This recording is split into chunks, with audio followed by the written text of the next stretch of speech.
Welcome, everyone, to Buddha's Center. So wonderful to be here tonight to talk to you about the stages of the path to enlightenment.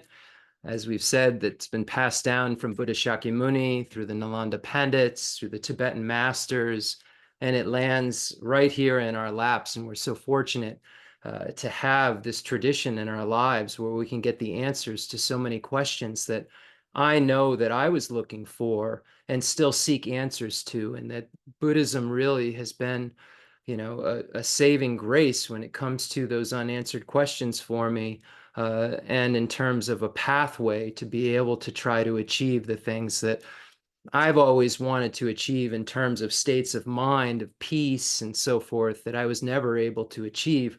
And in dependence upon these teachings, I know that I, just like you, can achieve the highest amount of happiness possible and the most reliability that one could possibly have, and end suffering altogether, because we have a pathway that definitely works for a mind.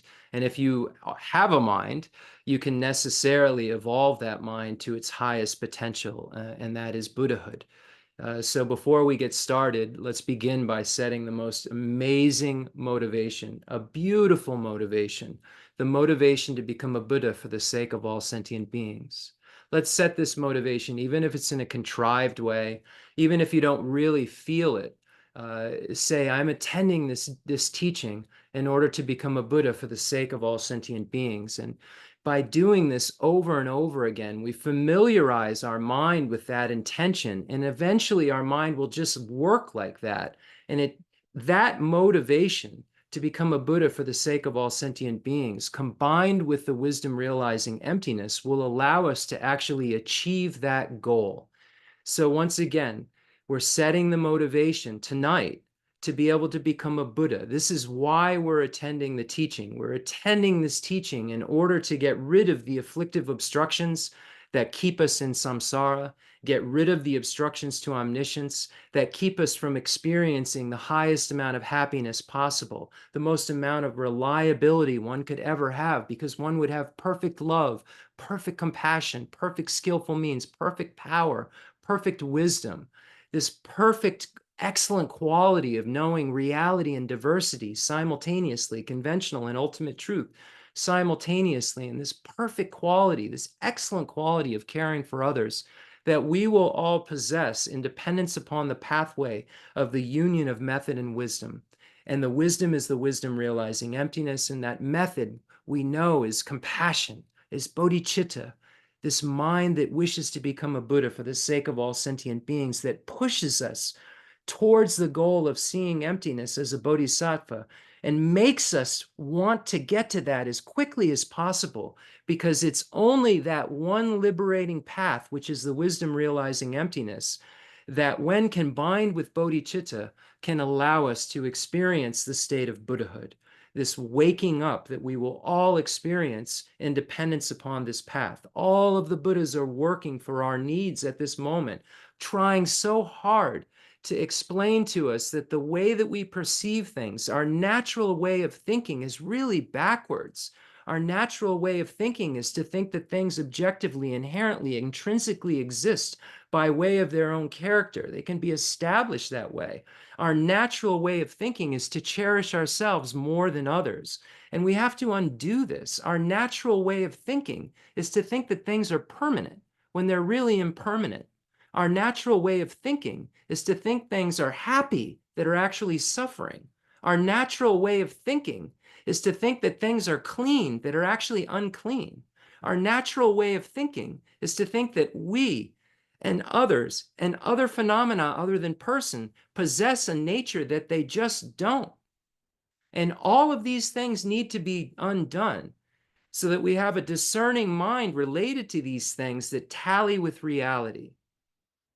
And this is what the Buddha came to do. The Buddha came to show us that our ways of thinking, our ways of behaving, are actually completely incorrect if we're trying to be happy, if we're trying to not suffer. And we know that every single moment of our lives, we're trying to be happy and trying to not suffer. So the Buddha came to our world so kindly to present us with the truth of reality around a variety of different things, not just emptiness, not just the nature of reality related to the self of person and self of phenomena when we look at the ultimate truth that all conventional truth also possess. Not just that, all kinds of other wrong ways that we perceive things that make us not happy, that make us worry, that make us suffer. So if we want to undo that, we just have to engage in the process of the undoing of it. It's just that simple. And we're so, so fortunate because of this incredible amount of merit that we previously created and the causes and conditions that we previously created to be able to have fully qualified masters in our world, like His Holiness the Dalai Lama, the wish-fulfilling gem in our world, like Geshe Dorji Damdul Rinpoche, Umse Geshe Agha Rinpoche, and these other teachers who've passed, from this world, like my root teacher and many of your root teacher, Namgyal Khensur Geshe Wangdak Rinpoche. These teachers are so kind and they present us. We have this opportunity because they're in our world. We've met with them and they're completely qualified teachers to be able to show us what Buddha Shakyamuni came to our world to explain about us, about anyone who possesses a mind and has a mind with defilements. Anyone who possesses a mind that has any kind of state of disturbance whatsoever and hasn't reached its highest potential is someone that's a candidate for practicing the teachings that Buddha Shakyamuni came to this world to give. So let's begin by setting this incredible motivation, this mind that wishes to become a Buddha, wishes to achieve the highest enlightenment for the sake of all sentient beings. And while we're generating this motivation, let's imagine that the merit field is filling in the space in front of us. All of the enlightened masters are in the space in front of us. Imagine that Buddha Shakyamuni, we can imagine the merit field. There's two different ways that we can imagine the space in front of us. We could imagine contained in one. So we could imagine that our root Lama, our Buddha Shakyamuni, is in the space in front of us, and is containing the entire merit field. If it's too much for us to imagine the entire merit field. So we can do this in stages of our own ability, and we have to be honest with ourselves to be able to really make this teaching, make our practice something personal. So you can imagine the one deity in the space in front of you, Buddha Shakyamuni. You can imagine, two, His Holiness the Dalai Lama and Buddha Shakyamuni, and imagine that they're containing the entire merit field. However you need to do it to be able to connect with the beings in the space in front of you that have evolved, that are your role models, that are those beings who have done what you just need to do. And if you do what they did, you will achieve what they achieved. If I do what they did, I will achieve what they achieved. I haven't achieved it yet. Why? Because I haven't done what they've done.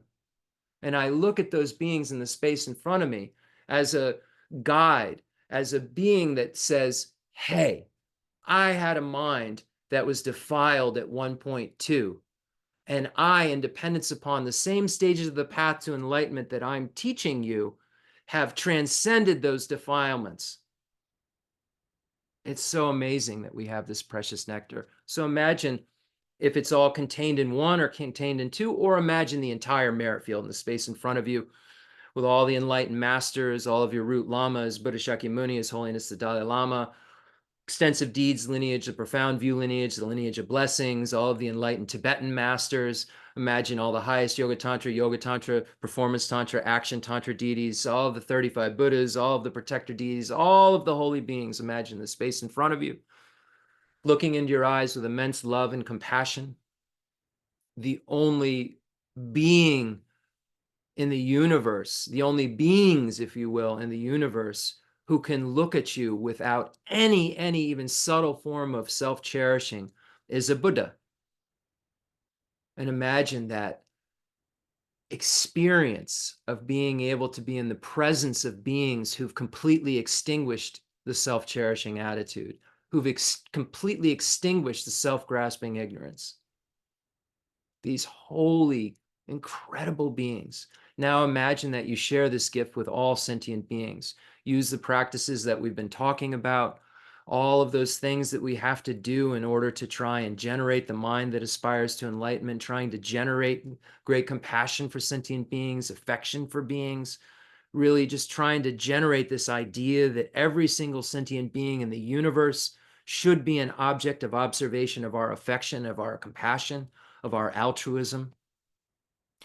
So now, thinking along those lines, and as we said at the beginning of the teaching, even if it's in a contrived way, try to make your mind familiar with helping every single sentient being in the universe, connecting with every single sentient being in the universe. When you become a Buddha, you will be able to connect with every single sentient being in the universe and will know exactly what they need in order to be ripened, in order to achieve the goal that you've achieved.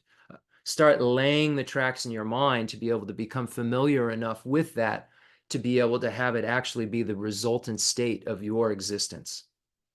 So now imagine that you're bringing all the sentient beings in the universe here, friends, neutrals, and those difficult beings. And again, looking at your mind, seeing how your mind reacts to those various types of beings, seeing if you've made headway in the practices that we've been going over in the 7-point cause and effect for realizing the mind that aspires to enlightenment and the equalizing and exchanging self with others practice, seeing if you're making headway based on the intense analysis that we've been doing into each of those steps of the pre-step of the 7-point cause and effect for realizing the mind that aspires to enlightenment of equanimity.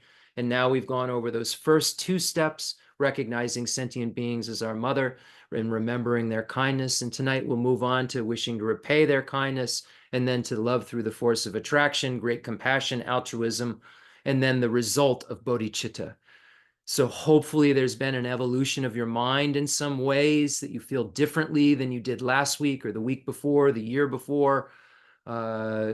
Just trying to really practice enough that you know your mind well, and you can see those little hints of success because you've done the practice and you've looked at your mind and you know your own mind and you've told your mind what to do enough that it's starting to behave a little bit more, starting to behave just a little bit more. So we bring all sentient beings here to be our guests, and we'll recite this prayer from the King of Prayers in the language of the gods, Nagas, and Yaksas, in the language of demons and of humans too. In however many kinds of speech there may be, I shall proclaim the Dharma in the language of all. So we see we have to have an unbiased attitude if we're being willing here to teach demons. So we should take a look at that when we see it. That's like the most evil kind of thing that we can think of, and we have to be willing to not use bad behavior as an excuse not to have affection for others.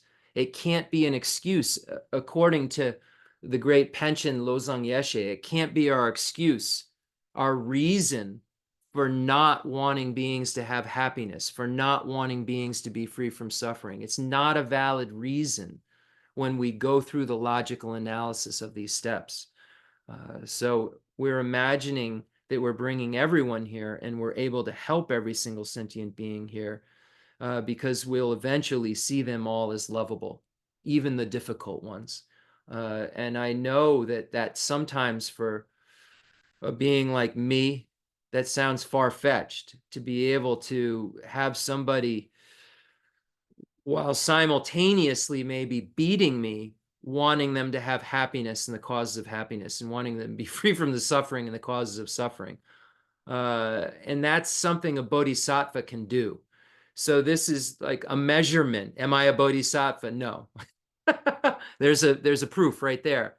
But are there beings who could and who have achieved states of mind like this? Yes, there are. And are they happier than me? Yes, they are. So we use this as our guidelines. These beings in the space in front of us, are they happier than me? Yes, they are. Do they cherish others more than themselves? Yes, they do. Have they studied and studied and studied? Yes, they have. Have they been satisfied with kind of small little teachings? No, they haven't. So we really aren't the special chosen ones that can have a shortcut. It's a lot of work and it's hard work. And, we may take some steps forward and then some steps back. But those steps back aren't steps back because they're the recognition that we took a step back is the fact that we're looking at our mind and recognizing that there's a whole bunch of mess in there that's going to pop up. There's just no way around it. We have beginningless imprints and they're going to pop up. And we have an habituation with all kinds of messy mind, a habituation with it. It's going to pop up. But the more and more we fuel our mind with correctness in terms of what we would want in it to be as happy as we could be and be free from suffering. The more we fill it with that, the more armor we have on against the external world really having an effect on us, because our mind has armor built on it, and we've built that armor with these practices.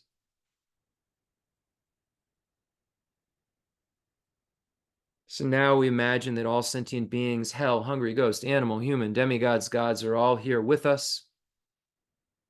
All the beings in the universe. We're using those names to name all beings in the universe. But just imagine every being in the universe is here. And you're imagining first and foremost those ones that you actually know. It has to actually mean something to you.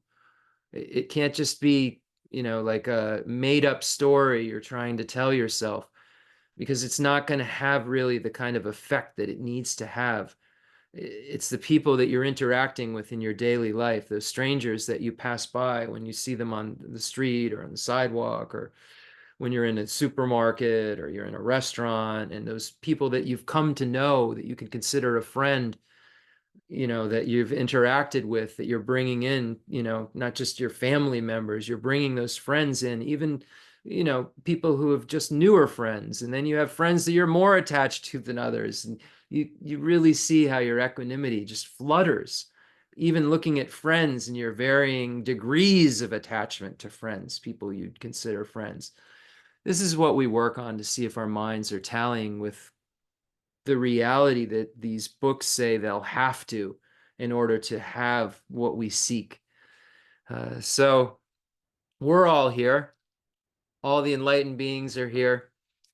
And then us, the sentient beings, if you're who you appear to be, are here.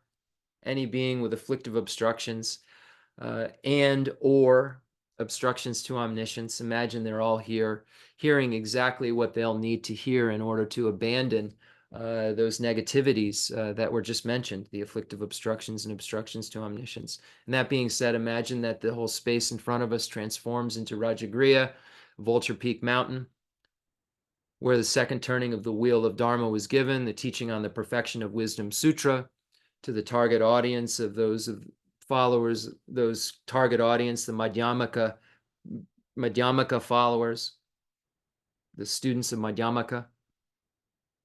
The definitive truth that was taught that all phenomena lack inherent existence. But one thing before we get started reading this sutra, it's so important for us to have, as Geshe Dorji Damdul says, 2 questions answered before we start. Do things exist is the first question. So, do they exist? So you take a moment and you say yes or no to yourself. If you say no, they don't exist, this isn't anything to do with Buddhism. Buddha didn't say things don't exist. Phenomena doesn't exist. So you start out with this idea that, okay, things exist. Things are around me. There's cause and effect. Things exist. Do they exist intrinsically? Do they exist independently, inherently? Can they be established by way of their own character? No. So now we have a conundrum. We have to figure out what the difference between existence and inherent existence is. And even within Buddhism, the lower tenet systems think that those two things mean the same thing. And they don't. They don't. So it's at this second turning of the wheel of Dharma where the Buddha taught the final truth of all phenomena. Every single thing that exists has two natures, conventional nature and an ultimate nature. So conventional truth and an ultimate truth. Every single phenomena that exists is empty of inherent existence. So I said that exists is empty of inherent existence. Inherent existence means that it should be findable from the side of the object. When I say object, I mean self of person or self of phenomena. If things inherently exist, they should be findable within the object, separate from mere imputation of the mind.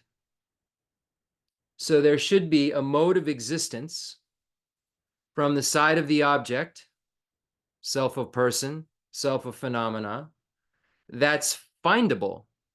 You should be able to find it. You should be able to, if this thing intrinsically exists, inherently exists, a person or phenomena, it should be findable. But if it doesn't exist, it wouldn't be there. So what's the difference between existence and intrinsic existence? Can that object be found separate from mere imputation? Can it be found? Is there something that exists that is independent of mere imputation? And if it does, it should be findable. And when we subject all phenomena, including the Buddha, including emptiness, to ultimate analysis, we'll find that it does not inherently exist. Because ultimate analysis isn't checking to see whether an object exists or not. It's checking to see whether an object inherently exists or not. Ultimate analysis has no business talking about regular existence. It only has a business talking about whether or not the mode of existence of that object that you're looking at is established by way of its own character or not, intrinsically existent or not. So ultimate analysis is only looking to see whether or not that object exists the way that it appears and is apprehended to exist. And that's by way of its own character, independently, inherently, intrinsically, right within the object, separate from mere imputation of the mind.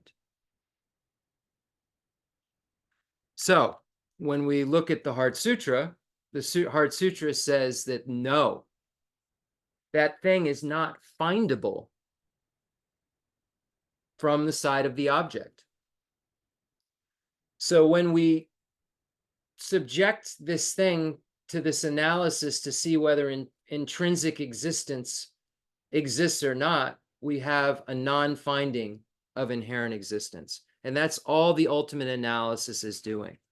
So when we see no eye, no ear, no nose, no tongue, no body, no mind, no appearance, no sound, etc., we're talking about no eye, no ear, no nose, an eye that inherently exists.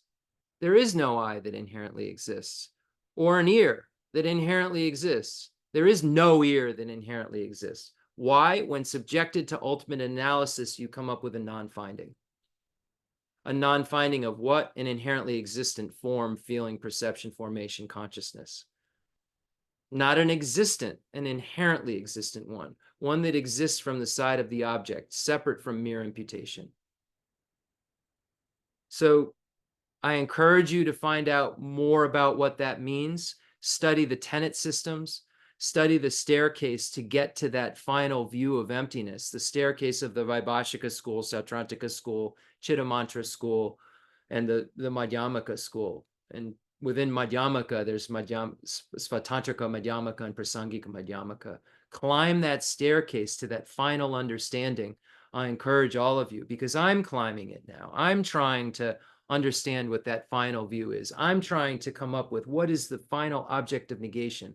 What is the Buddha saying isn't there that I think is there about everything? And this search will yield the results of undoing samsara if the object of negation is understood and one sees the emptiness of it. And then in this Sutra of the Heart of Transcendent Knowledge, the Buddha also, hidden within it, shows us the 5 paths that are necessary for the bodhisattva to go through. The path of accumulation, the path of preparation, the path of seeing, the path of meditation, and the path of no more learning. And even those 5 paths are empty of intrinsic existence. Form is emptiness. Path of accumulation is emptiness. The path of accumulation is empty of intrinsic existence. Form is empty of intrinsic existence. The path of preparation is empty of intrinsic existence.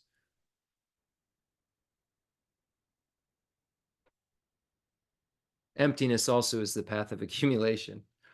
We're looking at the conventional truth. When we look at, there has to be a basis that's empty of inherent existence. Emptiness isn't this thing that just hangs out there, and it's like a reality that's just ready, just hanging out.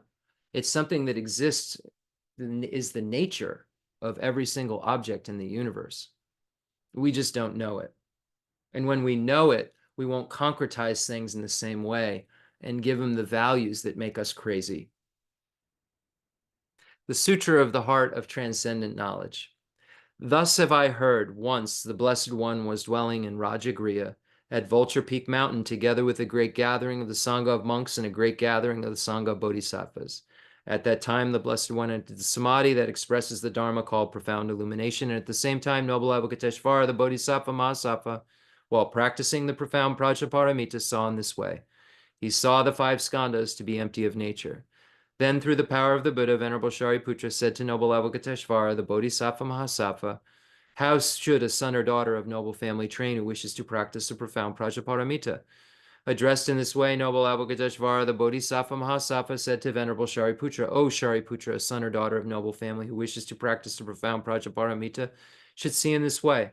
Seeing the 5 skandhas to be empty of nature. Form is emptiness, emptiness also is form. Emptiness is no other than form, form is no other than emptiness.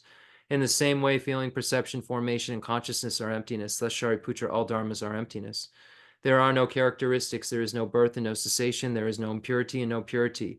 There is no decrease and no increase. Therefore, Shariputra, in emptiness, there is no form, no feeling, no perception, no formation, no consciousness, no eye, no ear, no nose, no tongue, no body, no mind, no appearance, no sound, no smell, no taste, no touch, no dharmas, no I, dhatu, up to no mind, dhatu, no dhatu of dharmas, no mind, consciousness, dhatu, no ignorance, no end of ignorance, up to no old age and death, no end of old age and death, no suffering, no origin of suffering, no cessation of suffering, no path, no wisdom, no attainment, and no non-attainment. Therefore, Shariputra, since the bodhisattvas have no attainment, they abide by means of Prajnaparamita. Since there is no obscuration of mind, there is no fear. They transcend falsity and attain complete nirvana. All the Buddhas of the 3 times by means of Prajnaparamita fully awaken to unsurpassable, true, complete enlightenment. Therefore, the great mantra of Prajnaparamita, the mantra of great insight, the unsurpassed mantra, the unequal mantra, the mantra that calms all suffering, should be known as truth, since there is no deception. The Prajnaparamita mantra is said in this way. Te ata om gate gate paragate parasangate bodhisoha. Thus, Shariputra, the Bodhisattva Mahasattva, should train in the profound Prajnaparamita. Then the Blessed One arose from that samadhi and praised noble Avalokiteshvara, the Bodhisattva Mahasattva, saying, Good, good, O son of noble family, thus it is, O son of noble family, thus it is. One should practice the profound Prajnaparamita, just as you have taught, and all the Tathagatas will rejoice. When the Blessed One had said this, Venerable Shariputra and noble Avalokiteshvara, the Bodhisattva Mahasattva, that whole assembly in the world with its gods, humans, asuras, and Gandharvas, rejoiced and praised the words of the Blessed One.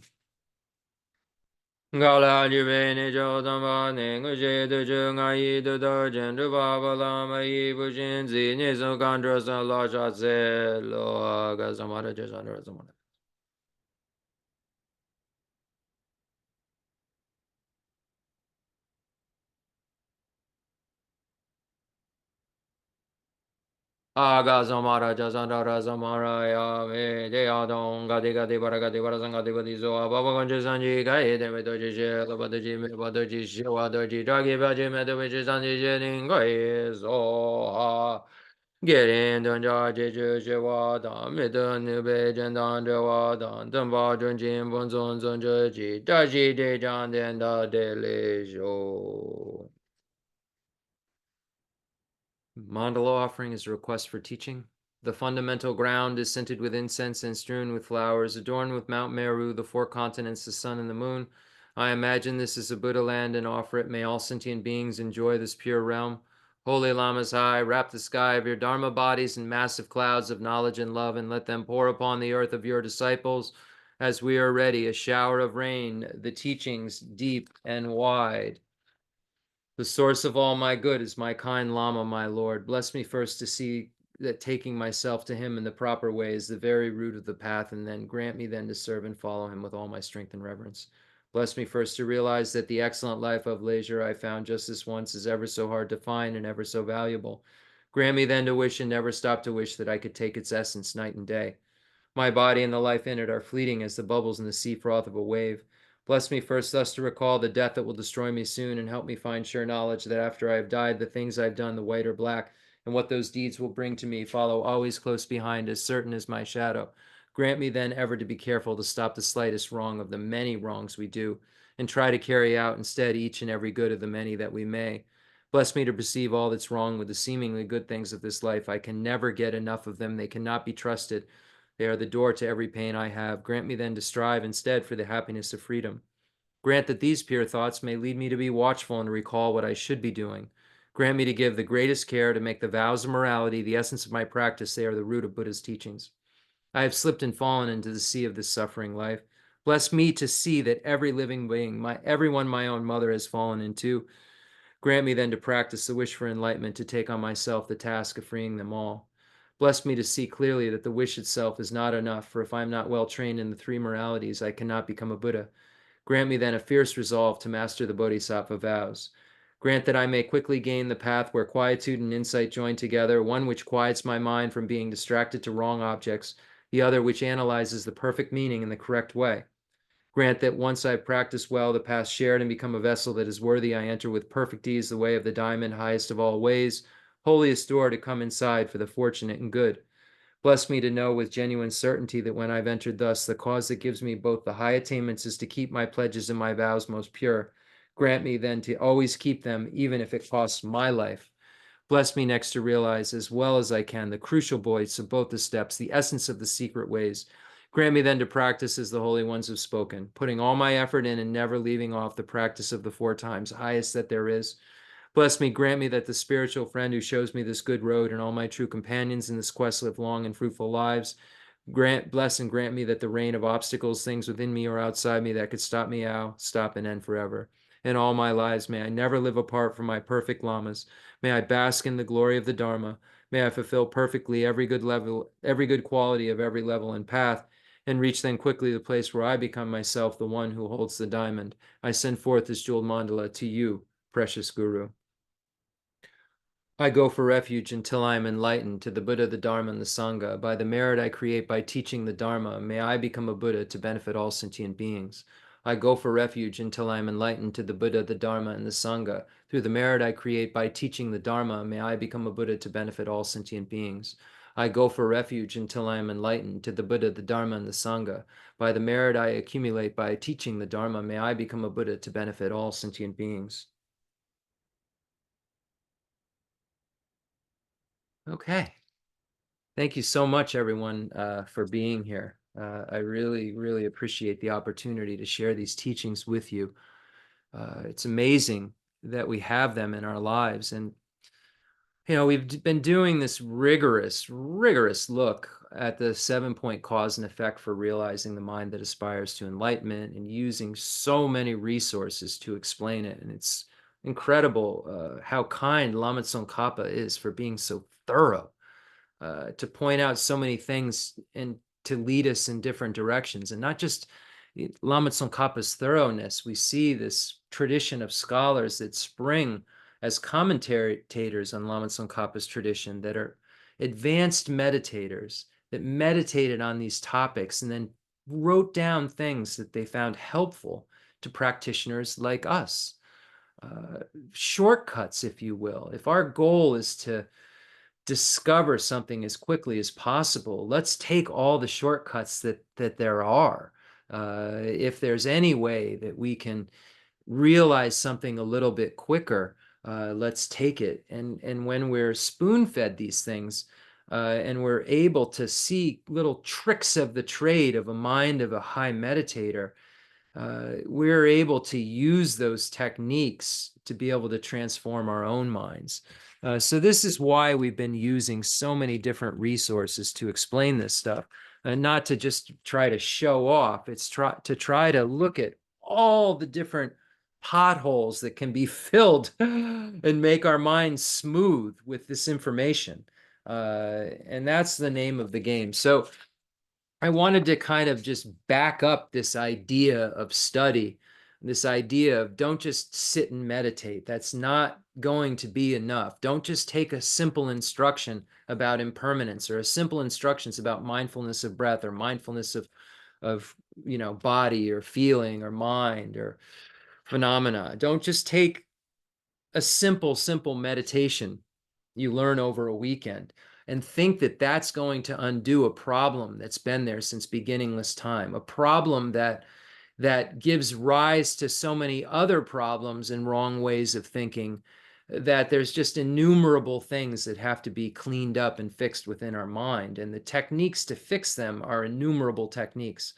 And so let me read from Lama Tsongkhapa's great treatise on the stage of the path to enlightenment, volume 1, in this chapter 6, refuting misconceptions about meditation.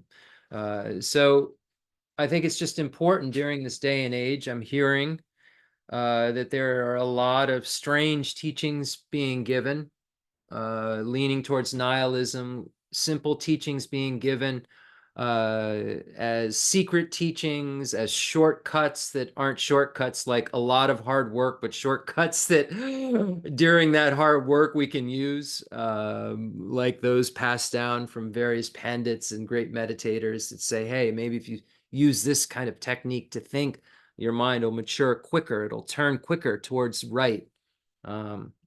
So Lama Tsongkhapa makes a really good case for this here, and I just want to share that with you tonight. Okay, so there are persons who have not begun to recognize that the classic scriptures and their commentaries constitute personal instructions. Excuse me, and who, therefore, might have the following qualm. So we know one of the greatnesses of the teaching, when we go back to the beginning of the great treatise on the stage of the path to enlightenment. Don't forget, we have the greatness of the teaching's author, the greatness of the teaching, how to listen to and explain the instructions, and then how to lead students through the practice, how to lead students through these instructions, through these practices. And one of the greatnesses of the teachings is that all teachings are personal instructions. This is what the greatness of Atisha's tradition, the lamp for the path to enlightenment, and what the greatness of what Atisha came to show Tibet, to show the world, was that one, all of Buddha's teachings, all of them, we look at all of the Buddha's teachings, they are not contradictory. We can see that they're all being taught for a specific aptitude, for a specific scope of a being, for one being to be able to evolve. We know that they're all instructions for practice. So everything that the Buddha's taught us isn't just information to stack up in our mind. It's an instruction to actually practice. It's a personal instruction. So we have to see that these classic points that are being made are personal instructions for practice. And then by looking at the Lam Rim, by Atisha's lamp for the path to enlightenment, the greatness of this text is that we can easily know what the Buddha meant, what the Buddha was trying to get at. And then it'll help us to not abandon the Dharma, the number 4. These are the 4 great qualities of the greatness of the text. So one of them is that you'll see that all dawn on you that all the teachings are personal instructions. So how would that dawn on you? You'd have to be learned. Okay, so there's a qualm. So an opponent would say, so somebody maybe on, an application who's spouting out, when you meditate on the path, you should do only stabilizing meditation rather than repeatedly analyzing your object of meditation. For repeated analysis with discerning wisdom is only for signs of study and reflection. Moreover, repeated analysis will prevent you from future attainment of Buddhahood because conceptual thought apprehends signs of true existence. And then, you hear like a boo in the background from the followers of Tsongkhapa. And then this is Tsongkhapa's response. This is the nonsensical chatter of someone who is utterly ignorant of the crucial points of practice. And now Lama Tsongkhapa quotes Lord Maitreya's ornament for the Mahayana Sutras, which he quotes at other points in this book. And we know that the 10 qualities of the student come from the ornament for the Mahayana Sutras. So here in this, Lama Tsongkhapa is saying, backing up the point that he's going to make, starting with Lord Maitreya. Proper attention is based on prior study. Sublime wisdom, which takes reality as its object, arises from your cultivation of proper attention. So if that arises from your cultivation of proper attention, and proper attention arises from prior study is obviously important.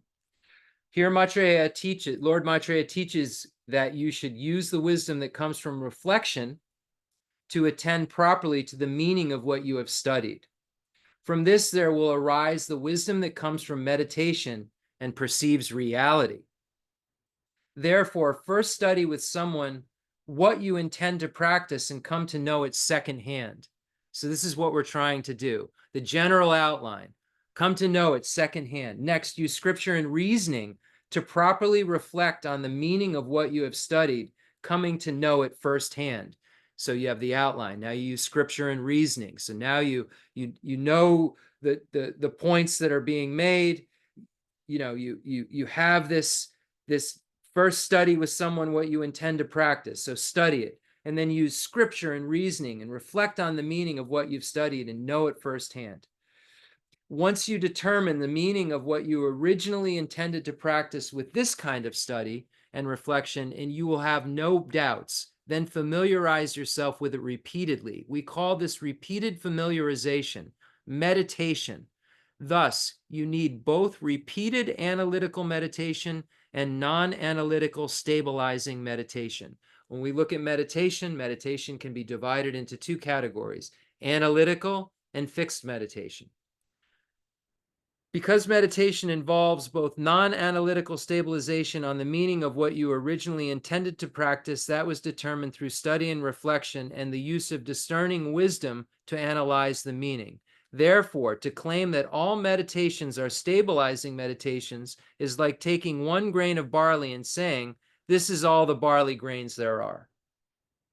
And we know that the Buddha's last two teachers, who were not enlightened, and he left, had mastered the highest level of meditative concentration in the formless realms. One had achieved the state of the third level, the peak, the state of vacuity, the third highest level of the formless realm, and the other, Lama Alara Kalam, had achieved the state of the third level of the formless realm, and Lama Udreka had achieved the highest level, peak of existence of the formless realm based on concentration. And Buddha left them because they did not have all of the meditations necessary, all of the wisdom necessary in order to cut the root of cyclic existence. Meditation is not enough. The Buddha didn't just sit and focus on something. The Buddha changed the way that he thought through a conceptual deconstruction of wrong. Moreover, just as study must precede the wisdom that comes from study, the reflection must precede the wisdom that comes from reflection. So too, meditation must precede the wisdom that comes from meditation. Wisdom Okay, let me reread this again. Moreover, just as study must precede the wisdom that comes from study, and reflection must precede the wisdom that comes from reflection, so too meditation must precede the wisdom that comes from meditation. As this is so, meditation means becoming familiar with what you have ascertained using the wisdom that comes from reflection. Therefore, it is said that the wisdom that comes from meditation is a product of the wisdom that comes from reflection. Thus, the depth of the wisdom that comes from your studies is commensurate with your studies. The breadth of your reflection is commensurate with your wisdom, while the depth of your wisdom that comes from your reflections is proportionate to your reflections. The magnitude of your practice of meditation corresponds to the depth of your wisdom of reflection, while your ability to stop faults and achieve good qualities is commensurate with your practice of meditation. Therefore, the scriptures and their commentaries say that study and reflection are very important for the practice of meditation. So here, there were some that said you just have to empty your mind. There is no such thing as a positive conceptual thought, because all conceptuality is mistaken. All conceptuality is wrong. And here Lama Tsongkhapa is saying that we have to use conceptuality. We have to use this wisdom arisen from hearing and the wisdom arisen from analysis to then use that material that we've heard and analyzed and become wise about, to meditate on in terms of our fixation, in terms of our practice, in terms of our integration. So we're using this hearing.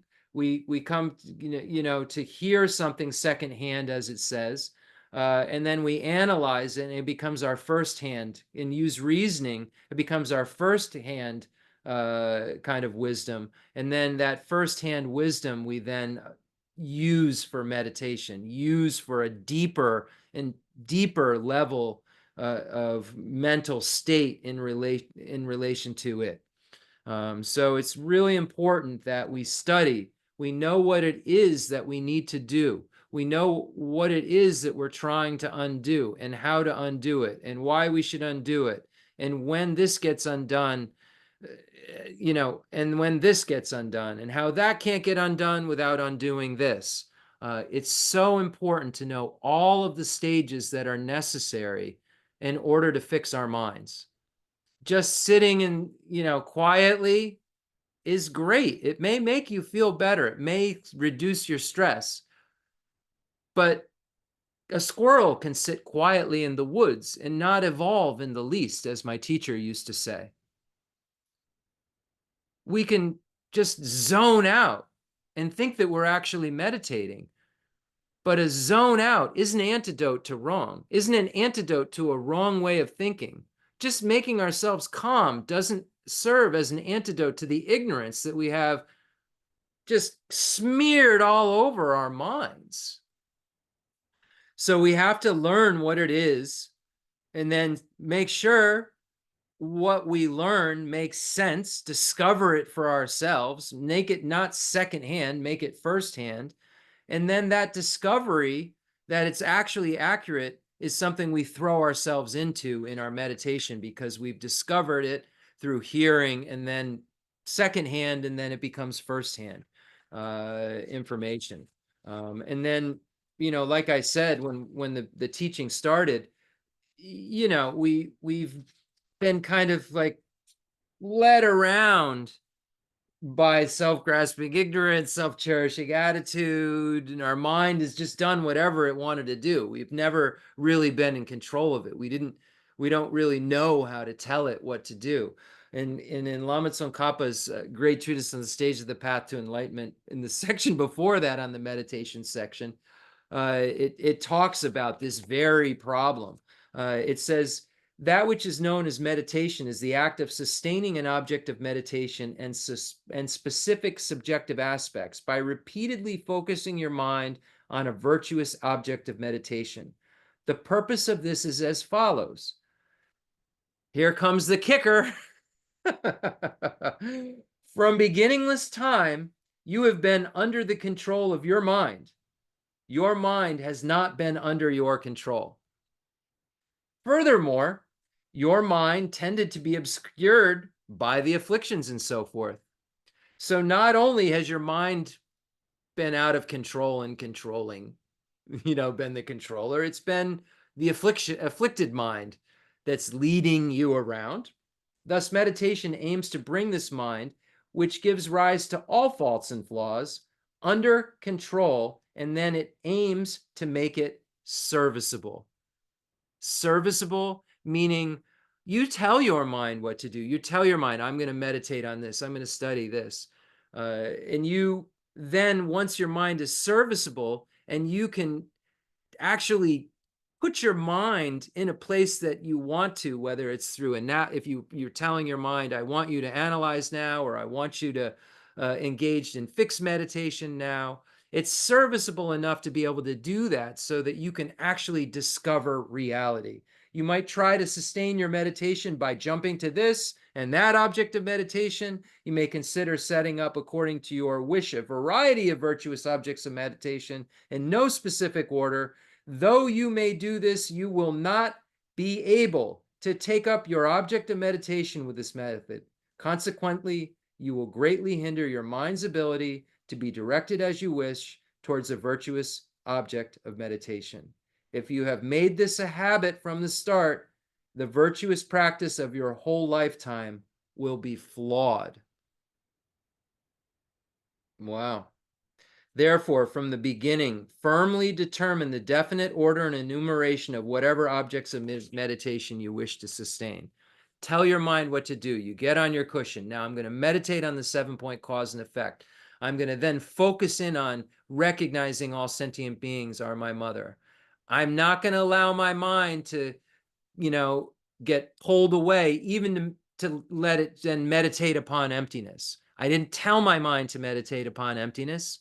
I told my mind I was going to meditate upon, I was going to put in the center of my mind this idea that all sentient beings are my mother, and look at it in every single way possible and analyze it to the millionth degree to convince myself that it makes sense. I've told my mind that I'm going to do this. If my mind starts to do something else, even if it's virtuous, it's not what I told my mind to do. And then it'll mean that your virtuous practice of your whole lifetime will be flawed. So you could be moving to virtuous things, but there's a flaw. You're trying to meditate, and there's a flaw because your mind, you're not now getting used to telling your mind what to do. It says, then strengthen your will by repeatedly thinking, I will not set up anything that is different from what I have determined. Without exceeding or falling short of what you have determined, sustain your meditation with mindfulness and vigilance. So even if we're talking about the simple meditations where you're just awareness of the awareness, watching your mind move, watching your mind. I'm only watching my mind, just watching it. I'm not reacting. I'm not being emotional about it. I'm just watching the thoughts. That's just a thought. That's just an arisal. Even if you're doing that, if you start to say, well, what about that thought? You've now moved off of what you've told your mind to do. So you're not just allowing your mind to willy-nilly. That's called zoning out. There's really specific guardrails that you're creating in meditation, analytical meditation or fixed meditation. Fixed meditation's guardrails are huge. You won't allow your mind to move off of anything except this one fixed object, specific thing, fixed on it. That's it. Analytical meditation, your mind moves around. But once again, you're not allowing your mind to be captured by excitement or dullness. You're allowing your mind to only focus. It's not fixed because it's moving around, but you're only allowing it to move around in a certain pool, swim around in a very certain constricted area you've told it can swim around in. Because that's what we're training our mind to do, to pay attention. Hey, mind, pay attention to me. I know my mind. I know you, mind. I'm telling you, mind, sit down. I'm telling you, mind, no, I'm not doing that right now. I'm not meditating on emptiness. I'm meditating on all beings are my mother. I didn't tell you to meditate on emptiness. I didn't tell you to meditate on the benefits of generosity.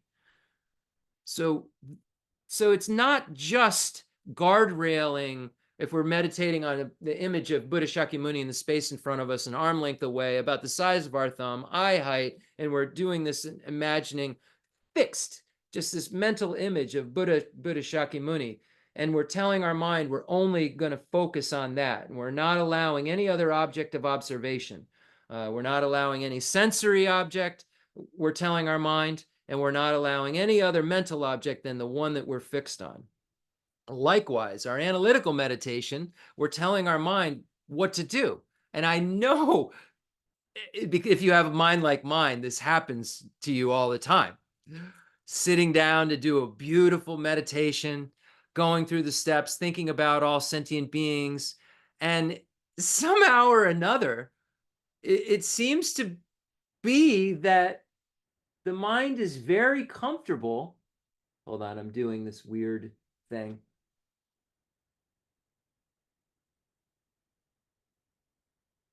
What?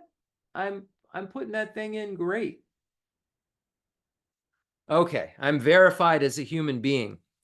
So when we're doing analytical meditation, we're making guardrails, just like when we're doing fixed meditation. We're telling our mind, in fixed meditation, this is the only thing I'm going to focus on. In analytical meditation, we're saying, I'm only going to focus on this. And as I was saying before, you sit down to meditate with the best intentions to meditate on a specific subject, and all of a sudden the mind, because it's a little bit looser, because you're thinking about bodhicitta, can somehow, at a better case scenario, move on to another virtuous topic, but in a worst case scenario, move on to something that's excitement, that you find attachment towards, or just, kind of a scattering of the mind, something that, maybe comes from ignorance or comes from anger, not attachment. So we have to just look at our minds, no matter what we're doing in our practice. Our practice isn't just like hanging out.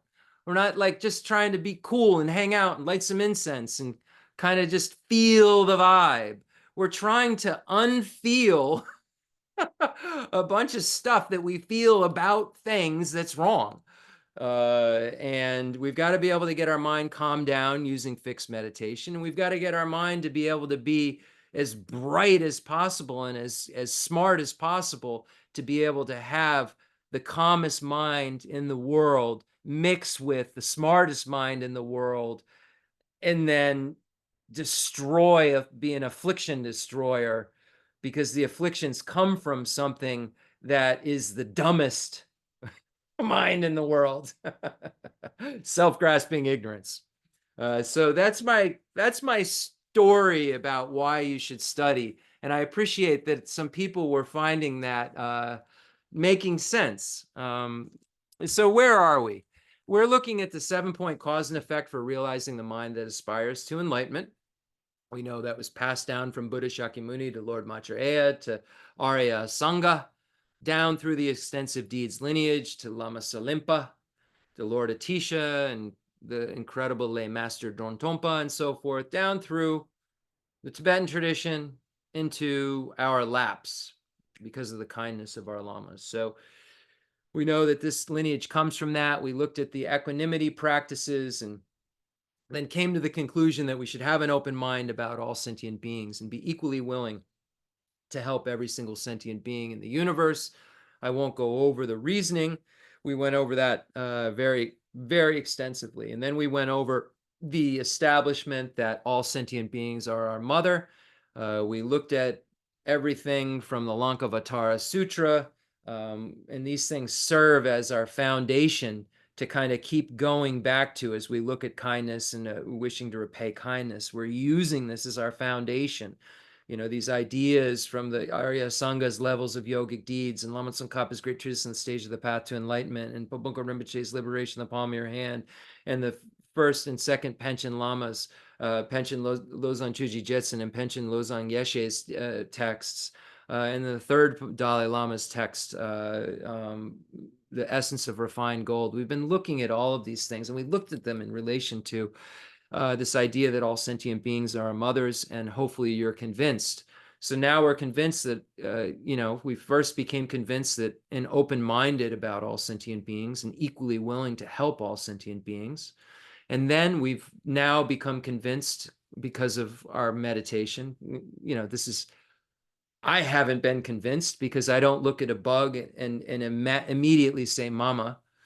But I'm working on it. So when I say we've become convinced, I mean that, with a little lightheartedness to it. We've become convinced that all sentient beings are our mother. And then we looked at quite a few texts. We looked at Lama Tsongkhapa's Great Truths on the Stage of the Path to Enlightenment, Pabunka Rinpoche's Liberation in the Palm of Your Hand, and the second Pension Lama, or fifth, depending on the enumeration, and we straightened all that out last week. Pension Losang Yeshe's text, Swift Path, we looked at that in order to convince ourselves of the kindness of our mothers.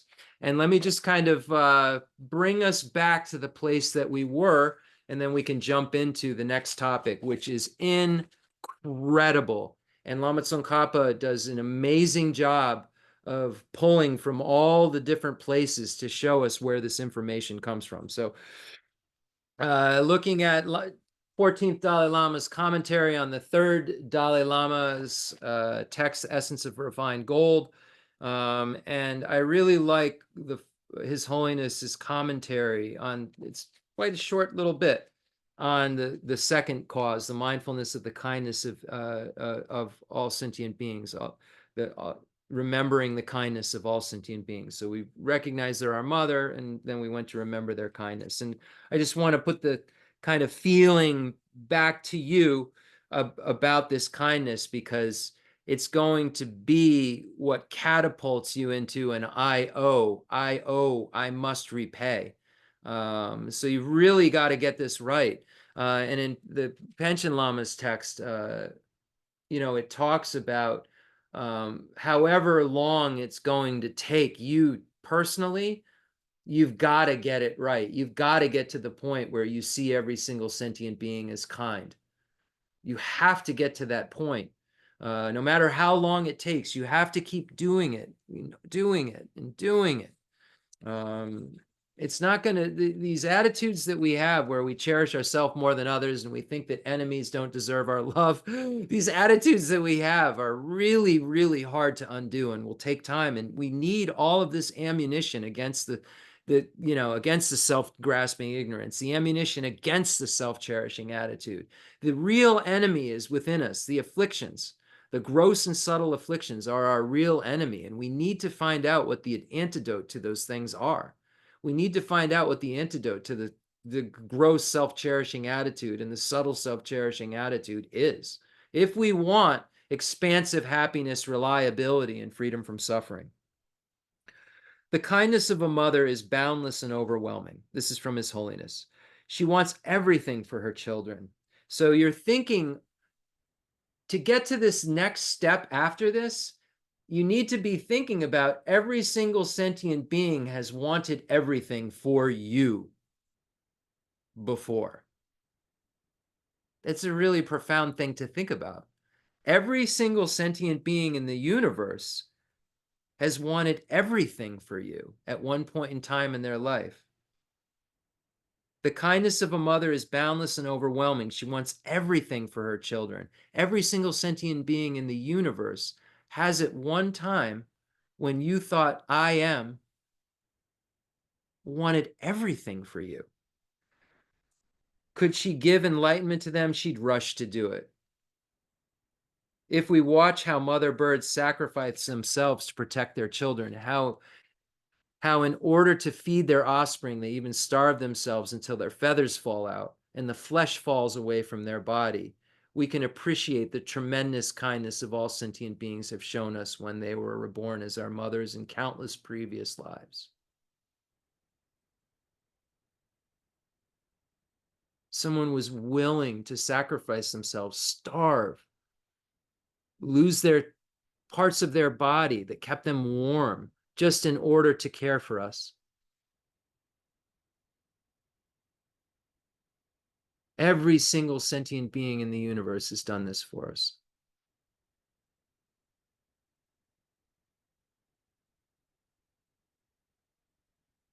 Whenever anyone harms us, we should think to ourselves, in many past incarnations, this being was my mother. As my mother, she fed me, cleaned my body, protected me from every harm. I slept in her lap and drank milk from her breasts.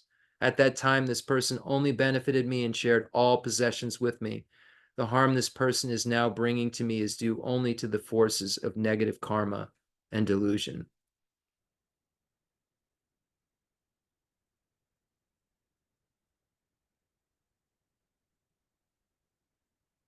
So we have to look at these gifts these teachers give to us to be able to see how we can view somebody who we would consider so difficult, so offensive, so repulsive as someone who was just immensely kind to us and therefore immensely kind. If someone was kind to us last week, wouldn't we say that they were kind? We've just merely forgotten in the case of the kindness of all sentient beings. So now we'll move on to repaying the kindness. So we're trying to generate affection. We're trying to generate this idea that we will see every single sentient being in the universe as lovable. This idea that every single sentient being in the universe is lovable. So these steps of equanimity and recognizing sentient beings are our mother, remembering their kindness and wishing to repay their kindness, is building up this momentum in our mind to be able to say, yes, I love each and every single sentient being in the universe, and I want them to have happiness and the causes of happiness, be free from suffering and the causes of suffering, and eventually be able to say, I'll take it upon myself, this task of bringing each and every one of them to a state of happiness where there's no suffering, and then recognizing through this immense amount of meditation that's built up like a musical piece, bigger and bigger and bigger, and explodes into this idea that I must become a Buddha for the sake of all sentient beings. This is the kind of eruption that we're creating right now. It will occur because of the work that we're doing right now, because of the wisdom arisen from hearing that's occurring right now. If you are listening, you'll have something to analyze. And I assure you what I'm saying is in the great philosophical texts. I'm not sharing something I came up with you. So I know what I'm telling you, if you're listening, can be analyzed and can be discovered to be true and become your firsthand information. Because I'm relying upon reliable sources, so I know it can become my firsthand information.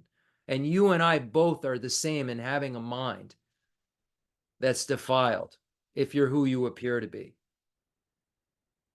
Okay, so let's take a look at how more so we could change our mind. So we learned that we've got to study. We've learned that we've got to reflect on what we study, and then we'll have something to actually do in our, deeper meditations, in our, in our fixed meditations, in our, when we're trying to unite, our fixed meditation with insight. We'll be able to do this if we've studied. We'll know what we're doing, basically. So let me move on. I want to make sure we read this tonight. Okay, cultivation of the wish to repay your mother's kindness. Now, this is really, really great. Great section. I think it's one of the most convincing. It's all pretty convincing. It's just because it's one of the last things I read. So I always think, man, this is the greatest. So let's just start reading from Lama Tsongkhapa's Great Treatise on the Stage of the Path to Enlightenment, Volume 2, because we know that's where the bodhicitta stuff is, Volume 2. And thank you to the Lamrim Chenmo Translation Committee. We appreciate you so much. Thank you to all those translators that work so hard on this book. Okay, here we go. Okay, so we are equally willing to help. We know all beings are our mothers, and we've remembered how incredibly kind all beings are. Okay, these beings, your kind mothers. So we've built upon it. We've established them as mothers. Now we're calling them kind mothers. So incredible the way this book is written. Whom you do not recognize due to the process of death and rebirth. So he's saying, okay, we know Lama Tsongkhapa is saying, I'm not like saying being naive here and saying like, oh, you get it, you know. I'm saying like, you've established these mothers, your previous mothers and so forth, and these mothers you've just forgotten were your mother. You've forgotten it. You don't recognize it. You died and then were reborn, and then you took on you had a projecting and a completing karma and filled in these details, and your discriminations are different, and your focus, it becomes this life's life, and you don't remember the intermediate state of the life before that. You've merely forgotten it. It doesn't mean it doesn't exist. I've forgotten so many things that happened today. How could I not have forgotten things that happened in my last life? So far away. The further things are away, even in this life, you can see how hard they are to remember. Why wouldn't something even further away be harder to remember? So just more logic and reasoning to kind of establish things. So these beings, your kind mothers, are suffering and have no refuge.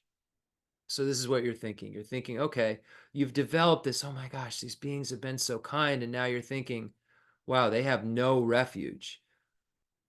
There is nothing more shameful than to do your best to liberate yourself from cyclic existence while considering these beings, your mothers, unimportant and abandoning them. So if we're looking at the great treatise in the stage of the path to enlightenment, we've gone through the teaching shared in common with beings of small capacity, where a practitioner, learns about the lower realms of cyclic existence and develops a renunciation, a desire to definitely emerge from the lower realms of cyclic existence.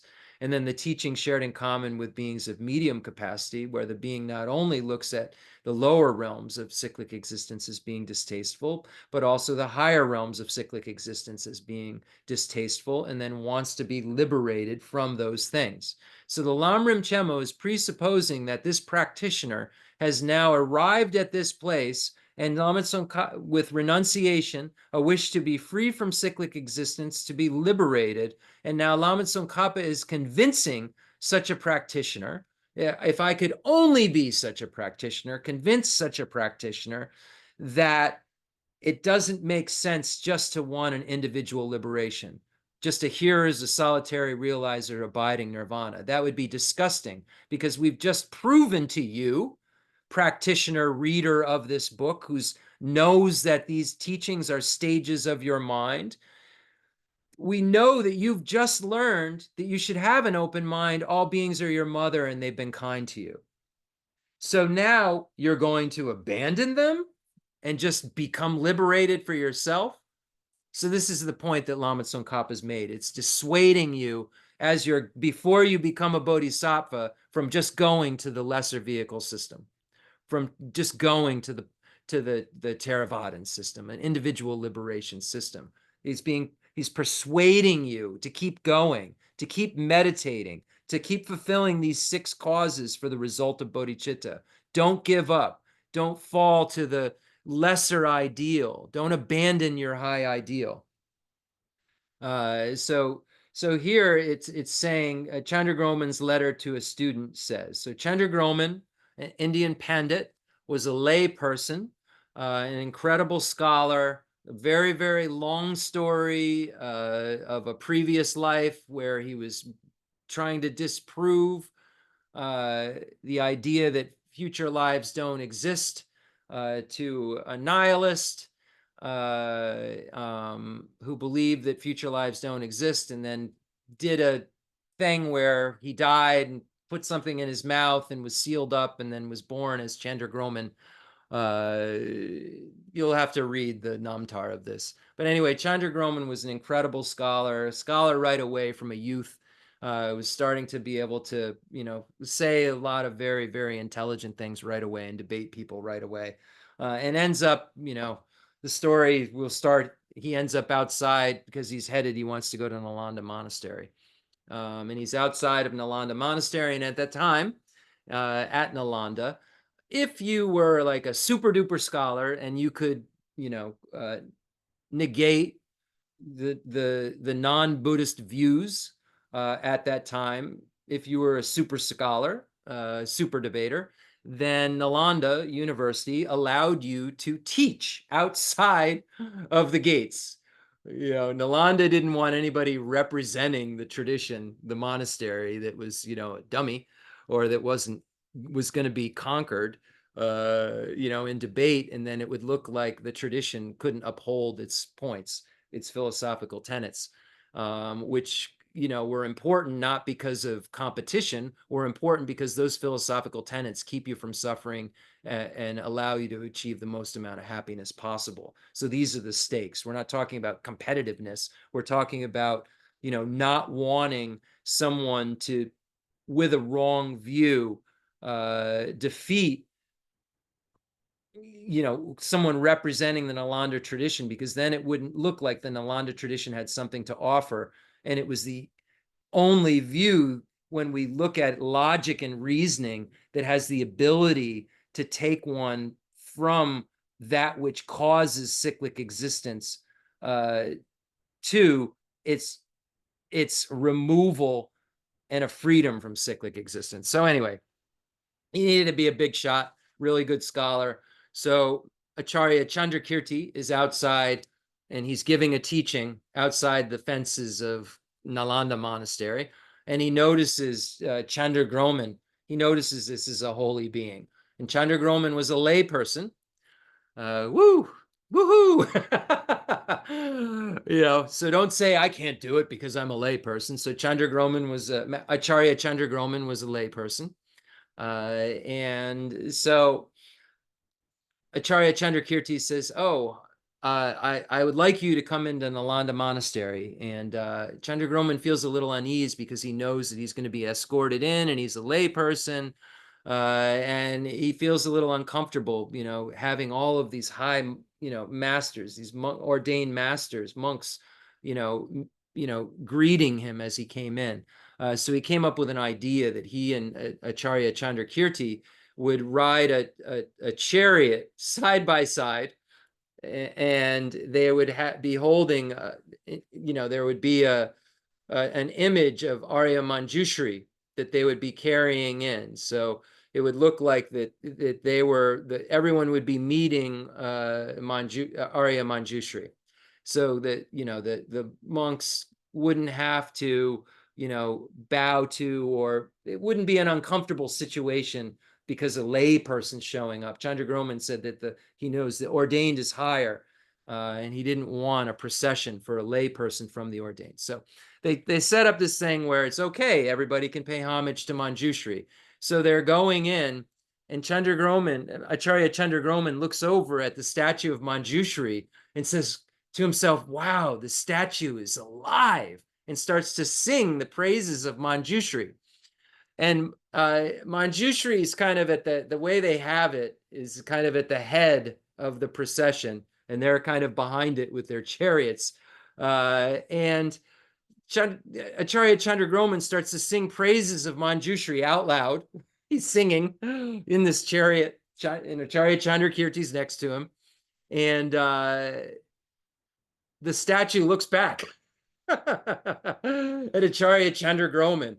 And then Acharya Chandragroman, it's said, this is the side of the story, kind of loses it. He's like, whoa, and he loses control of the chariot, and it kind of like outdoes, if you will, Chandrakirti's chariot. And Acharya Chandrakirti thinks, oh, maybe he's doing this, because he's got pride or something. And that's the story as it goes. And then he and Acharya Chandragroman and Acharya Chandrakirti began to be debate partners, and they engaged in a debate that went on for years and years and years, and crowds of people would watch them debate. And Acharya Chandrakirti was a holder of the Madhyamaka view, and Acharya Chandragroman was a holder of the mind-only view, the Arya Sanga's tradition of the mind-only view. And they would debate, and Acharya Chandragroman was so skilled that people in the audience would say Acharya Chandragroman's view is good for everyone. Good for everyone.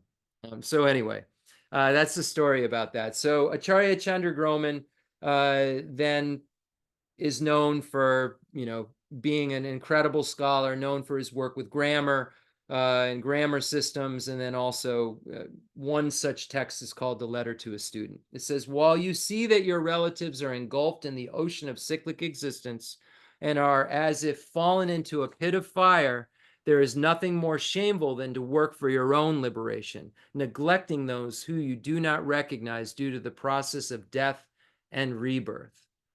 So here we're starting to realize, repaying kindness doesn't mean giving a cookie and then working for my own to other sentient beings and then working for my own personal liberation.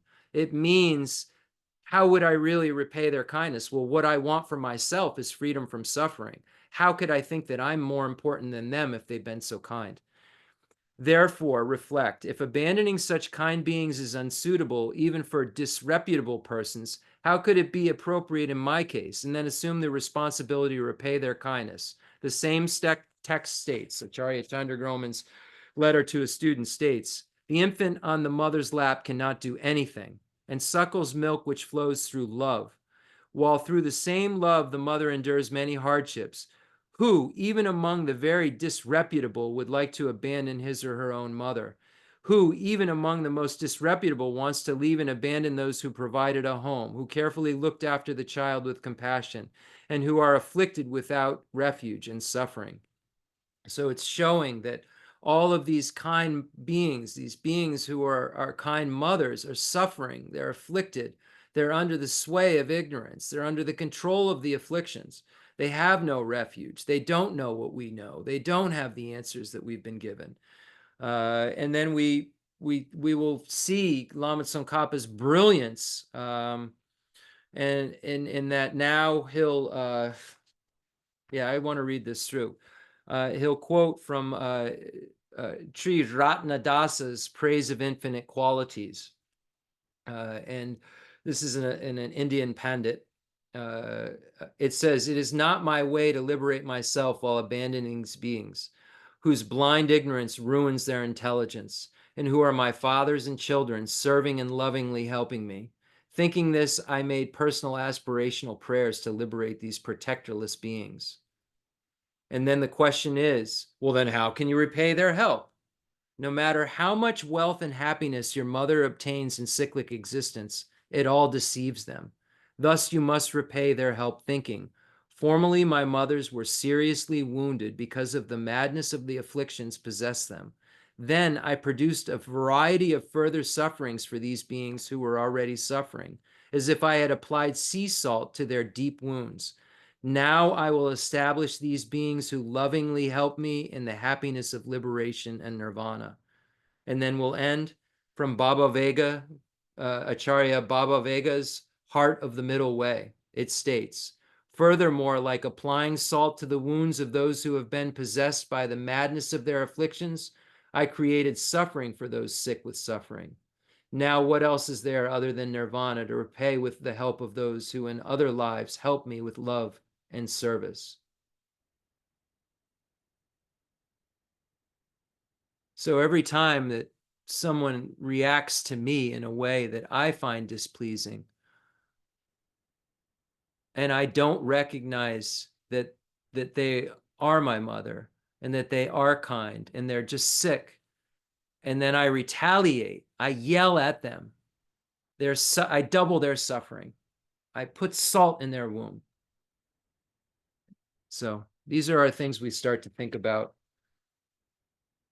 I hope you all read this text, The Great Treatise on the Stage of the Path to Enlightenment, Volume 1, 2, and 3. Focus heavily, if you're new, on Volume 1. Heavily on Volume 1. And then when you focus heavily on Volume 1, focus heavily on Volume 1. There's some really, really important stuff in the preliminaries there that are indispensable if you really want to evolve. If you really want to be happy, you're going to need to know all of it. So let's end here. Thank you all for your kind listening. And we've got a bunch of, we'll go back over that section again next week, and without the details of who everyone is. And that's the plan. If we're all alive, that's the thing we have to realize. Death will come and nothing can stop it. We don't know when that's going to be. It's not fixed where we are. We don't have like a specific calendar of life, start, finish. We have no idea when we're going to die, but we are going to die. 100% are going to die. There's no way around that. And when that comes, we don't know. It may be in a minute for me, or it may be, who knows? We don't know. And the only thing at that time, when that time of death happens, that's going to help us is the work that we've done like this, the Dharma. That's the only thing that's going to help us. Our good deeds follow, our bad deeds follow. And what do those things bring to us? Our good deeds bring happiness, and our bad deeds bring suffering. And if we don't get rid of ignorance, we will 100% engage in more bad deeds. There's no way around it. We won't have the control to stop ourselves. The fundamental ground is scented with incense and strewn with flowers, adorned with Mount Meru, the four continents, the sun, and the moon. I imagine this is a Buddha land and offer it. May all sentient beings enjoy this pure realm. I dedicate whatever virtues I have collected for the benefit of the teachings and of all sentient beings, and in particular for the essential teachings of Venerable Losang Drakpa to shine forever. I send forth this jeweled mandala to you, precious Guru. And I remember I was telling my friend Mark, and I was speaking with Umse Geshe Agha about something that Khensur Geshe Wangdak Rinpoche said. And it was when we were having a teaching and people were discouraged because we didn't have a huge amount of attendance. And they were saying, Rinpoche, why are there so few people here? And Rinpoche looked at us surprised, and we thought, why would he look at us surprised? He was the abbot of Namgyal Monastery. We have pictures of him when he went to Tibet giving teaching to like 20 or 30,000 people. Why did he look surprised when we said, wow, I'm sorry, I think maybe sorry there aren't more people here. I'll explain what made me think of this. And he looked around the room, and there were actually 6 of us, and Umse Geshe Agha was in the United States at that time doing a tour with Drepung. And Rinpoche said, no, we actually have more students here than Buddha Shakyamuni did at the first turning of the wheel of Dharma. He only had 5, and look what happened. Look what that sprung into. So I'm looking right now, and I see, we have more than 5 people watching, and so we're doing okay. And all it takes is just one person to get this. And you can see how one person who got it, named Prince Siddharth, what that one person who got it, what one person discovering the truth can do for all sentient beings. And when you become a Buddha, you will at that moment fulfill the needs of all sentient beings and yourself. Because all sentient beings need a Buddha. All sentient beings need the medicine to be able to get what all sentient beings want, and that's happiness and freedom from suffering. Any mistakes that I've made, may they be purified by this Vajrasattva mantra. Om Benza Satta Samayam Nibalaya Benza Satta Zinabajita Dida Meva Suduga Meva Subga Meva Anuragda Meva Zava Siddhi Meva Raja Sava Kama Sutra Me Kitam Shriyam Kurum Ha Bhagavan Zava Tata Kata Benza Meva Mukha Benza Bhava Maha Samaya Sapa Ahom Vait. May we always be protected by Paul and Lama. Jorama, Jorama, Jijarama, Junja Galaraja, Moramo, Ajadaja, Dunjo, Rulu, Rulu, Hong, Jo, Hong. I dedicate all this virtue to emulate the knowledge of the hero Manjushri, and likewise Samantabhadra as well. With whatever dedication is praised as supreme by all the conquerors who traverse the 3 times, I also dedicate all my roots of virtue for the sake of auspicious deeds. Long life prayer for His Holiness the Dalai Lama, the wish-fulfilling jewel in our world. In that pure land surrounded by snowy mountains, you are the source of all benefit and happiness, all-powerful. Avalokiteshvara, Tenzin Gyatso, may you stay until samsara's end. A prayer of supplication to Namgyal Khensur Geshe Wangdak Rinpoche, written by me. A complex yogi poses as a simple monk. Homage to Khensur Geshe Wangdak Rinpoche, our precious spiritual friend who is inseparable from Aryatara. I fully prostrate, covering as many atoms of the earth as possible to your pure body, speech, mind, and enlightened activities. I offer to you drinking water, bathing water, flowers, incense, candles, scented water, food, and music purified by Om, Om, Om, Om, Om, Om. The rarity of having 1 million wish-fulfilling gems is a common occurrence compared to meeting with a holy teacher like you who placed the complete path to Buddhahood in our childlike hands. Just like Atisha, who came to Tibet with a lamp to dispel the darkness of ignorance, you, kind abbot, arrived in the West with a lineage purer than a diamond and begged us never to be satisfied with partial instructions. The teachings of the extensive deeds and profound view lineages flowed from your lips like nectar for our ears that elucidated the teachings for beings of three capacities. Now that sound has stopped. All composite things are impermanent. You told us that all of your teachers passed away and understood the sadness, entreating us to continue our studies. The Buddha does not wash away the negativities of beings, nor does he remove their miseries by his hands. His spiritual realizations are not transferred to them. It's by teaching the truth of suchness that beings are liberated. We are not prepared to take this difficult journey to the highest goodness of Buddhahood without your continued guidance. The sadness in our hearts would be too overwhelming. May you swiftly return to this world and take care of us in all of our lives, wherever we may be, never leaving our hearts and crowns. May all sentient beings perfectly realize renunciation, bodhicitta, and the correct view of emptiness so they know who you really are.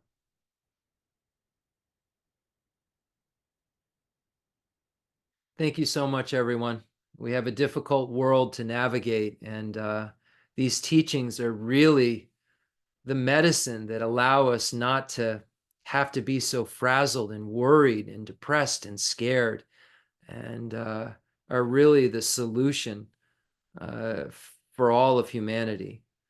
So I appreciate you, and I hope that you apply these teachings to your life and use them as personal instructions to practice. Take care.